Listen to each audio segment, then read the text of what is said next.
آیت الکرسی ویل پکار دی. ښه د شپې چې سملې آیت الکرسی وایا، خدای پاک جل شانه به د شیطان نه محفوظ ساتي.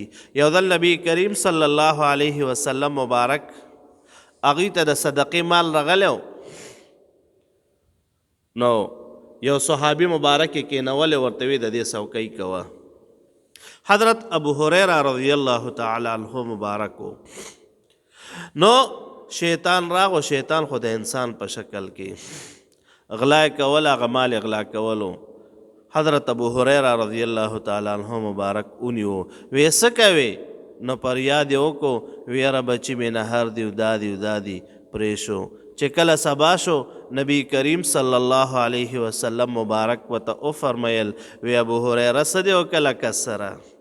وی صاحب بیګا ډېر فریاد کولو. وی ښه دا به بیا رسي. بیا راغو نو بیا ونیو، اوس خو دې نه پرېږدم. بیا ډېر فریاد وکړو. نو چې سهار شو پیغمبر پاک صلی الله علیه وسلم مبارک تېنه تپوس وکړو، وی صاحب بیګا ډېر زیات. په درېیمې شپې چې راغو وی اوس خو دې بیخي نه پرېږدم. هغه ورته وی زه دلې یو وظیفه دې کومه. شیطان ورته وی ښه.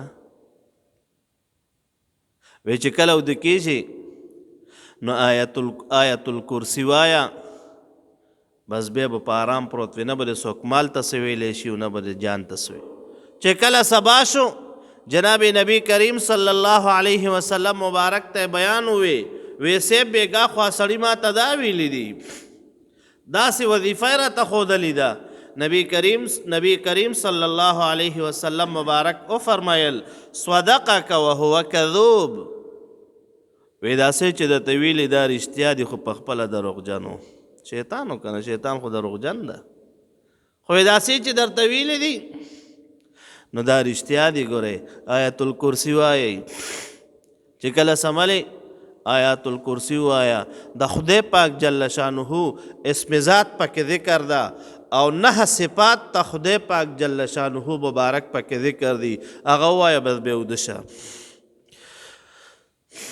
او که کم سړی د شپې د ورځې ذکر کوي، ذکر کله کله انسان نه پاتې شي که نه، نو دا د اخیری د سورت بقره د آخر آیاتونه وایي، آمن الرسول بما انزل الیه من ربه والمؤمنون.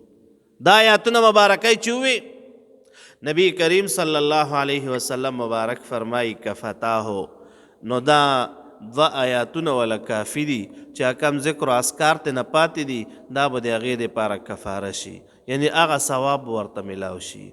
نو دا آیاتونه مبارکه هم د شپې وایئ.